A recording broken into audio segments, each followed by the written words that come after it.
Assalamualaikum warahmatullahi wabarakatuh. Nama saya adalah Novel Abdurrahman Burhani dari kelas IF4408 dengan NIM 13.012.04.008. Hari ini saya akan membahaskan mengenai solusi G2 hadapi dampak sosial virus corona atau disebut COVID-19. Virus corona atau Severe Acute Respiratory Syndrome Coronavirus 2 atau singkatannya SARS-CoV-2 adalah virus yang menyerang sistem pernapasan yang menyebabkan gangguan sistem pernapasan, infeksi paru-paru yang berat hingga kematian.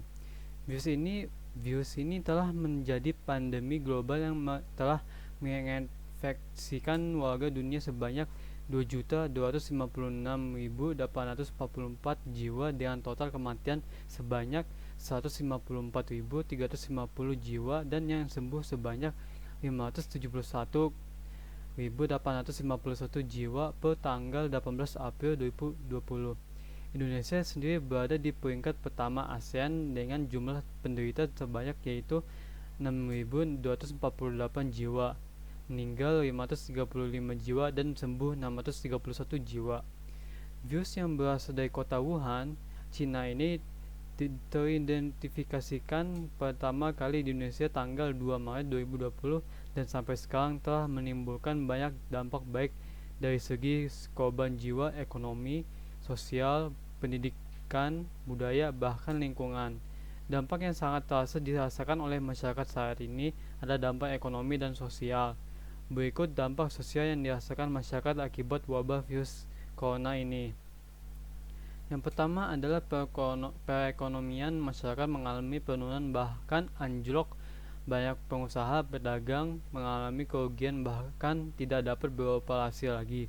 Ojek online, tukang becak, sopir angkutan umum, pekerja serabutan yang hanya mengandalkan pemasukan harian mengalami masa yang sangat sulit untuk bisa bertahan. Hal ini semenjak diberlakukannya physical distancing atau jaga jarak dan kebijakan pemerintah untuk membatasi perkumpulan orang. Dampak sosial yang terjadi adalah warga kesulitan untuk memenuhi kebutuhan dasar hidup seperti memperoleh makanan. Banyak warga miskin yang hanya mengandalkan pendapat harian bingung hanya untuk memenuhi kebutuhan makanan selama tinggal di rumah. Hilangnya pendapatan bagi warga masyarakat berarti jumlah angka kemiskinan masyarakat akan semakin meningkat. Yang kedua adalah penderita COVID-19 yang baik telah dinyatakan positif. PDP atau pasien dalam pengawasan maupun ODP orang dalam pengawasan mengalami disfungsi sosial.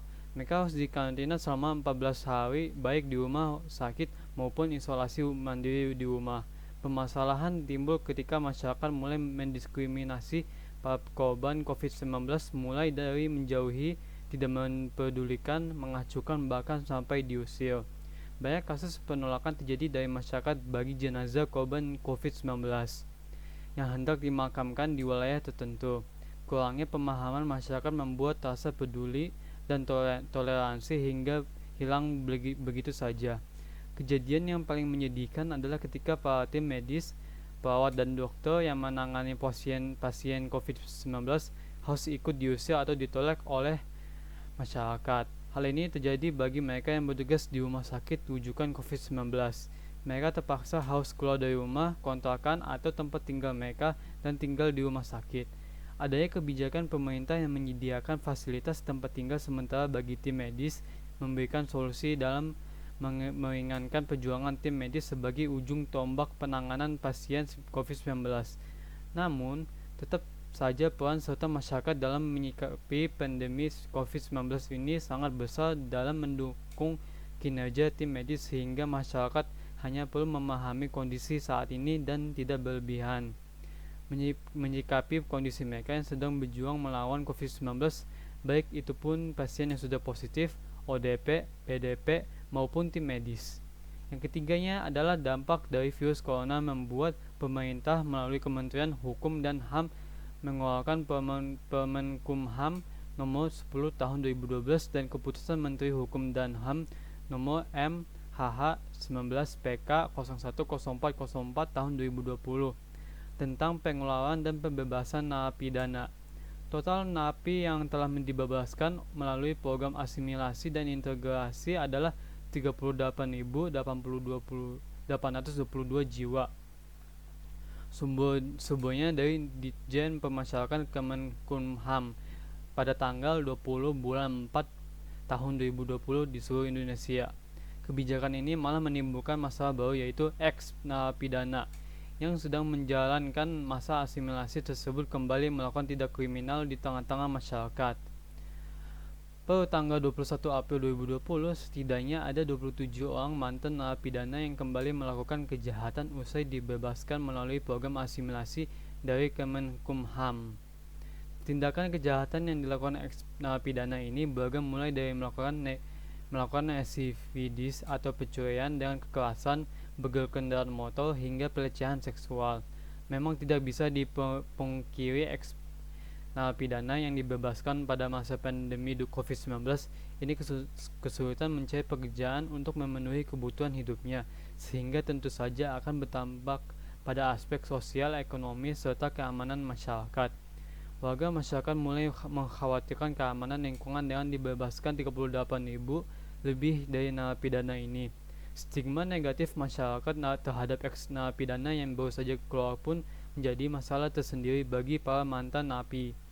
Meningkatkan jumlah tindak kriminal sejak diterapkan status pembatasan sosial berskala besar atau PSBB sebesar 11,80% secara keseluruhan pada hasil evaluasi minggu ke-15 dan ke-16.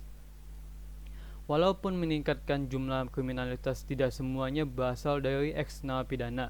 Ini membuktikan dampak dari pandemi COVID-19 membuat warga masyarakat cenderung akan melakukan tindak kriminal ketika tidak dapat lagi memenuhi kebutuhan hidup mereka, seperti melakukan tindak kekerasan, pencurian, pembegalan, penipuan, dan lain sebagainya.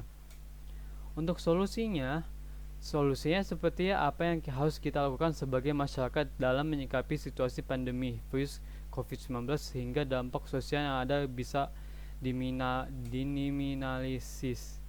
Yang pertama adalah mulailah mengikuti segala anjuran kebijakan pemerintahan dalam mencegah meluasnya wabah COVID-19, yaitu untuk selalu jaga jarak atau physical distancing.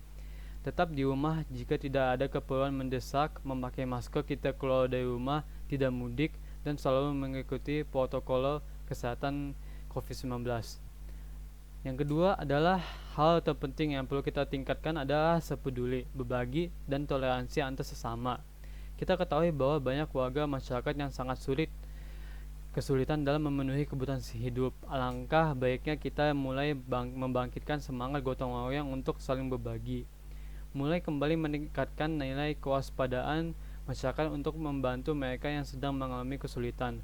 Kegiatan ini bisa dilakukan di ruang lingkup rumah RT, RW, dusun, dan desa atau kelurahan dengan cara menghimpun data warga yang memang layak untuk dibantu, kemudian dengan cara swadaya masyarakat dan gotong royong warga lain yang dianggap mampu untuk bisa berbagi menyisihkan sebagai penghasilannya dalam membantu warga atau tetangga yang mengalami kesulitan ekonomi. Yang ketiga adalah stop diskriminasi korban COVID-19, baik itu pasien positif, PDP, ODP, maupun tim medis yang melakukan perawatan pasien COVID. Kewaspadaan bukan berarti harus mengucilkan, menjauhi, atau bahkan mengusir, tetapi mari bersama saling menguatkan, saling peduli antar sesama, dan bekerja sama menghadapi virus corona ini. Yang keempat adalah sampaikanlah informasi yang memang benar dari sumber yang terpercaya, sehingga masyarakat tidak perlu merasakan panik dan takut kelebihan.